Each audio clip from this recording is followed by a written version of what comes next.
under torture. They do have a bonfire on the 5th of November in St. Peter's, but they don't burn an effigy of a guy.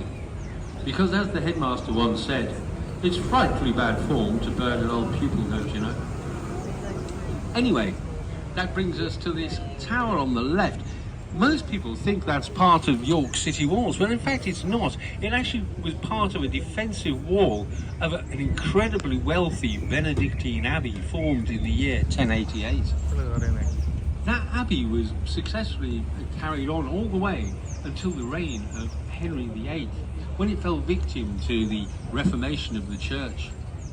The money of its coffers was all taken by the throne, and most of the worked stone, etc., was robbed out for local building projects, including Castle Howard.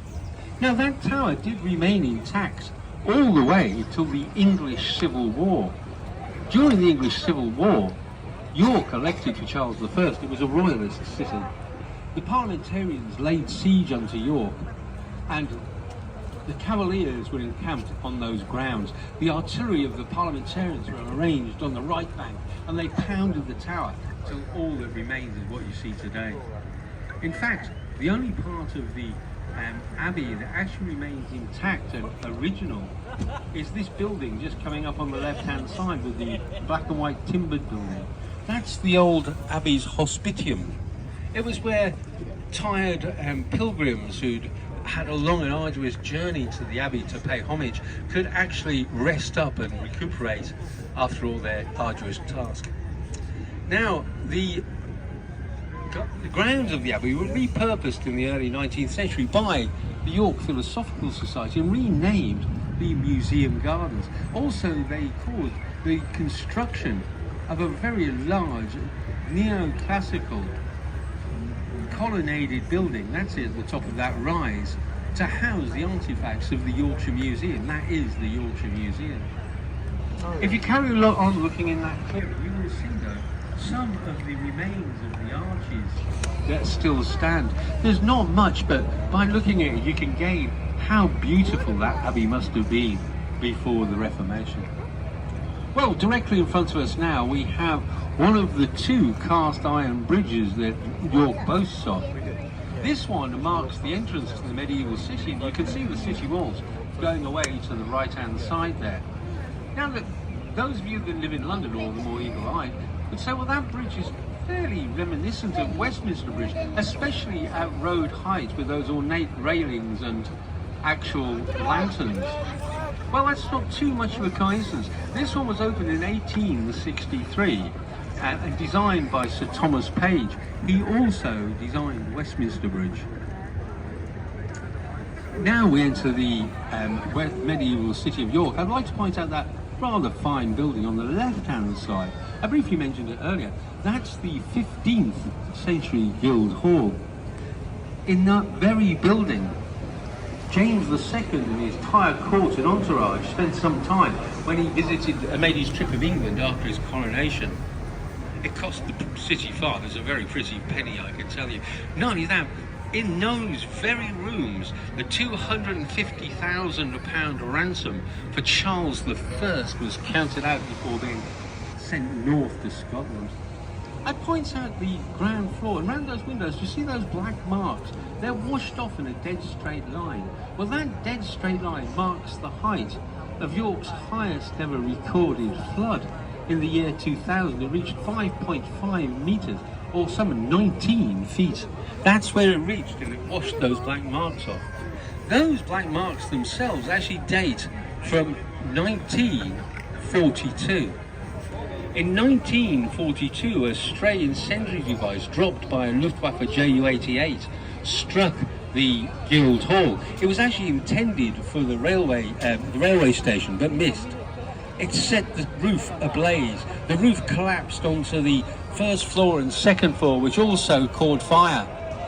That all collapsed through. However, we were lucky enough that the outside stonework largely survived.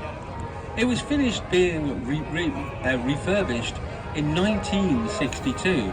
It's been in use ever since. So that building has been in continuous use, except for that 20-year gap, since the 15th century.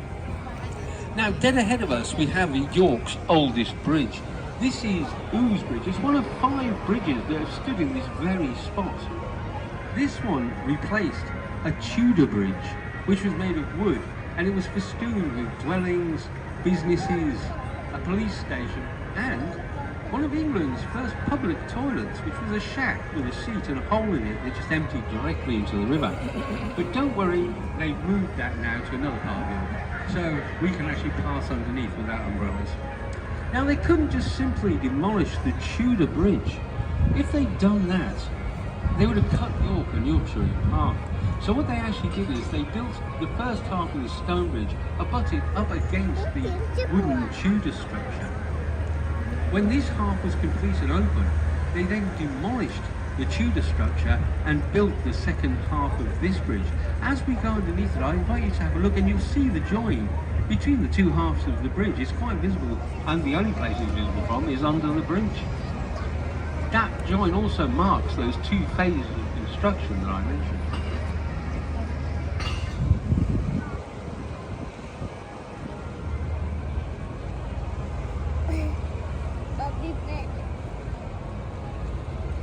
Now, as we come out, I'll just point out, there's the join just there. It's quite clear. Now, that brings us into the traditional inland port area of York. Now, there's been an inland port for some 2,000 years.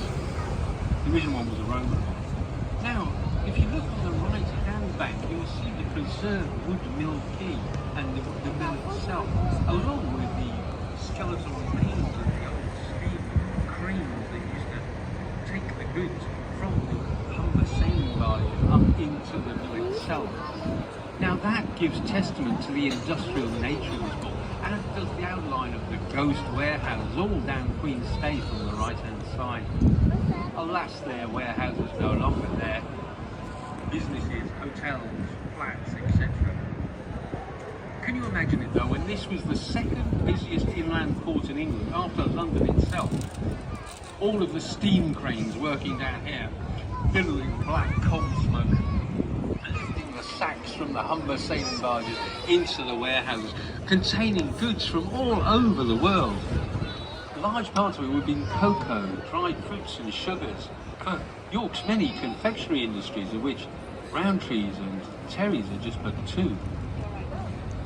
I've seen pictures in Victorian times when those Humber sailing barges used to raft up so tightly together in this port that you could more or less walk from one side of the river to the other without getting your feet wet. Now, you may have noticed I use the words Queen's Staith. That's King's Staith over that side, and there's Queen's Staith on this side. Staith is simply the Viking word, meaning the same as the French word quay or the Saxon word jetty. Now, all of these warehouses have been converted. My favourite conversion is this one on the right-hand side, the end here, with the white veranda, etc., and the old crane pulley. That is the older bonding warehouse. The bonding warehouse was the warehouse that stored all of those goods brought in by those Humber sailing barges. Until such times that all of the customs and excise and taxes could be paid on them and they could be released into the marketplace. In front of us we have the second of those cast iron bridges built by Thomas Page. It's called Skeldergate, but I'll talk about Skeldergate Bridge in a bit more detail on the way back up. Suffice to say now, it marks the actual other extremity of the medieval city of York. If you look between Skeldergate Bridge and the bonding warehouse here, you'll notice a grassy mound. Now that grassy mound is actually Bailey Hill, which is the site of one of 2 modern Bailey castles erected by the Normans not long after the 1066 invasion. There was one on either side of the river, and they controlled access to the port by hanging a great chain across it, which they could simply raise and lower to deny or grant access to any vessels wishing to access the port. If you look, there's Bailey Hill there, and the city walls running over the top of it. You may think the medieval city wasn't very big, but back in the day when York was the capital of Northumbria, which was the single biggest administrative district in England. It was also the second biggest city